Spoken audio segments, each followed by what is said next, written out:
je suis fatigué de ça. Dans les corridors du palais de justice, Robert de la Roseville essuyait ses larmes. Encore un revers. Cette fois, c'est cette dame, Angéma Gauthier, qui mélange les cartes en se présentant devant le tribunal. Elle dit qu'elle a peur des chiens et qu'elle souffre d'allergie. On a 2 ascenseurs, on les voit presque jamais. On voit vraiment que c'est une personne qui était sur le conseil d'administration dernièrement. Elle a démissionné dernièrement. Puis ce matin, elle se présente ici pour s'objecter.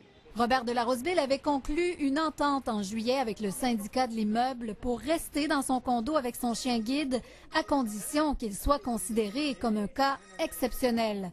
Tout devait être réglé en avant-midi en cour supérieure, mais cette résidente s'acharne. Elle veut faire valoir ses droits en tant que propriétaire de condo dans le Verbourg depuis 7 ans. Les propriétaires avaient pourtant tous voté lors d'une assemblée, un appui de 94 % pour Robert de la Roseville.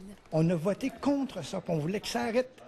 Comment ça se fait qu'on se retrouve encore là après 80... C'est quoi la valeur d'une assemblée à 94 % C'est inestimable sur le plan humain. Financièrement, on me parle, moi, d'au-delà de 225 000, plus ou moins 225 000